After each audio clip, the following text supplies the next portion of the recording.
I'm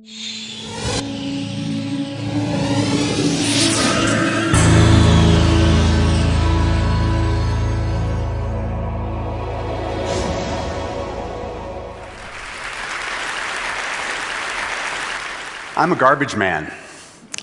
And you might find it interesting that I became a garbage man because I absolutely hate waste. I hope within the next 10 minutes to change the way you think about a lot of the stuff in your life. And I'd like to start at the very beginning. Think back when you were just a kid. How did you look at the stuff in your life? Perhaps it was like these toddler rules. It's my stuff if I saw it first.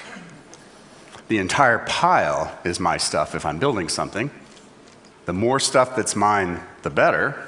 And of course, it's your stuff if it's broken. Well, after spending about 20 years in the recycling industry, it's become pretty clear to me that we don't necessarily leave these toddler rules behind as we develop into adults. And let me tell you why I have that perspective. Because each and every day at our recycling plants around the world, we handle about 1 million pounds of people's discarded stuff. Now, 1 million pounds a day sounds like a lot of stuff, but it's a tiny drop of the durable goods that are disposed each and every year around the world, well less than 1%. In fact, the United Nations estimates that there's about 85 billion pounds a year of electronics waste that gets discarded around the world each and every year, and that's one of the most rapidly growing parts of our waste stream. And if you throw in other durable goods like automobiles and so forth, that number well more than doubles. And of course, the more developed the country, the bigger these mountains. Now, when you see these mountains, most people think of garbage. We see above ground mines. And the reason we see mines is because there's a lot of valuable raw materials that went into making all of this stuff in the first place. And it's becoming increasingly important that we figure out how to extract these raw materials from these extremely complicated waste streams. Because as we've heard all week at TED, the world's getting to be a smaller place with more people in it who want more and more stuff. And of course, they want the toys and the tools that many of us take for granted. And what goes into making those toys and tools that we use every single day? It's mostly many types of plastics and many types of metals. And the metals we typically get from ore that we mine in ever-widening mines and ever-deep mines around the world. And the plastics we get from oil, which we go to more remote locations and drill ever deeper wells to extract. And these practices have significant economic and environmental implications that we're already starting to see today. The good news is we are starting to recover materials from our end-of-life stuff and starting to recycle our end-of-life stuff, particularly in regions of the world like here in Europe that have recycling policies in place that require that this stuff be recycled in a responsible manner. Most of what's extracted from our end-of-life stuff, if it makes it to a recycler, are the metals.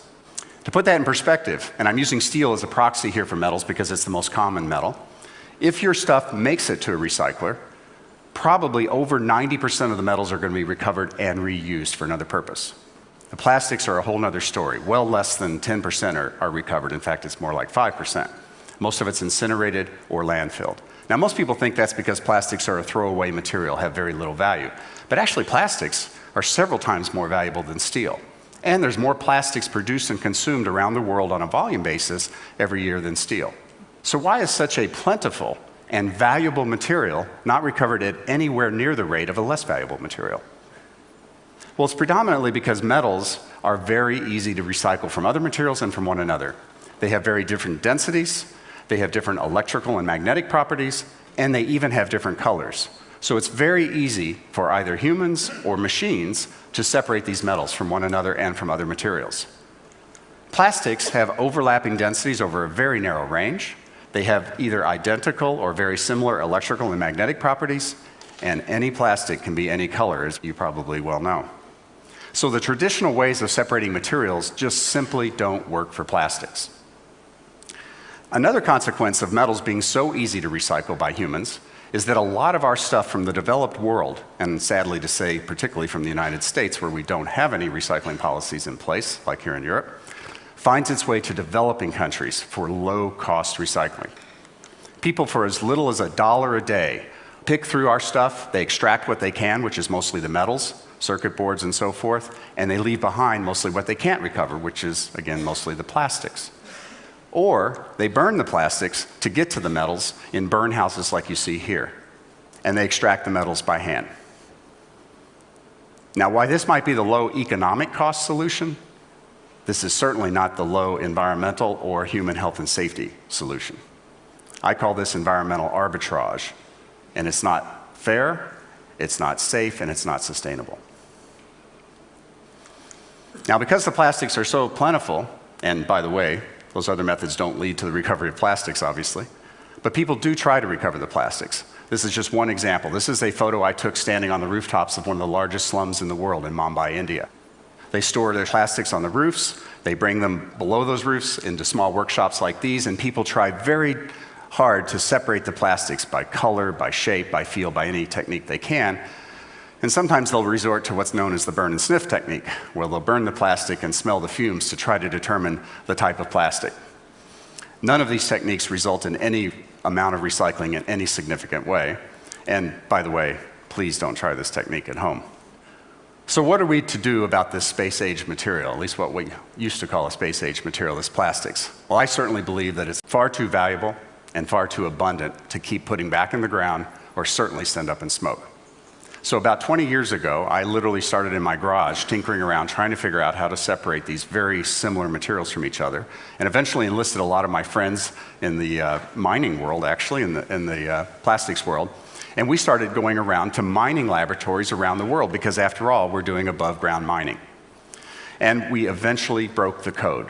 This is the last frontier of recycling. It's the last major material to be recovered at any significant amount on the Earth, and we finally figured out how to do it. And in the process, we started recreating how the plastics industry makes plastics. The traditional way to make plastics is with oil or petrochemicals. You break down the molecules, you recombine them in very specific ways to make all the wonderful plastics that we enjoy each and every day. We said there's got to be a more sustainable way to make plastics, and not just sustainable from an environmental standpoint, sustainable from an economic standpoint as well. Well, a good place to start is with waste. It certainly doesn't cost as much as oil, and it's plentiful, as I hope that you've been able to see from the photographs. And because we're not breaking down the plastic into molecules and recombining them, we're using a mining approach to extract the materials. We have significantly lower capital costs in our plant and equipment. We have enormous energy savings. I don't know how many other projects on the planet right now can save 80 to 90% of the energy compared to making something the traditional way. And instead of plopping down several $100 million to build a chemical plant that will only make one type of plastic for its entire life, our plants can make any type of plastic we feed them. And we make a drop-in replacement for that plastic that's made from petrochemicals. Our customers get to enjoy huge CO2 savings, they get to close the loop with their products, and they get to make more sustainable products. In the short time period I have, I want to show you a little bit of a sense about how we do this. It starts with metal recyclers, who shred our stuff into very small bits. They recover the metals and leave behind what's called shredder residue. It's their waste. A very complex mixture of materials, but predominantly plastics. We take out the things that aren't plastics, such as the metals they miss, carpeting, foam, rubber, wood, glass, paper, you name it, even an occasional dead animal, unfortunately. And it goes in the first part of our process here, which is more like traditional recycling. We're sieving the material, we're using magnets, we're using air classification. It looks like a Willy Wonka factory at this point. At the end of this process, we have a mixed plastic composite, many different types of plastics and many different grades of plastics. This goes into the more sophisticated part of our process, and the really hard work, multi-step separation process begins. We grind the plastic down to about the size of your small fingernail. We use a very highly automated process to sort those plastics, not only by type, but by grade. And out the end of that part of the process come little flakes of plastic, one type, one grade. We then use optical sorting to color sort this material. We blend it in 50,000-pound blending silos. We push that material to extruders where we melt it, push it through small die holes, make spaghetti-like plastic strands, and we chop those strands into what are called pellets. And this becomes the currency of the plastics industry. This is the same material that you would get from oil. And today, we're producing it from your old stuff. And it's going right back in to your new stuff.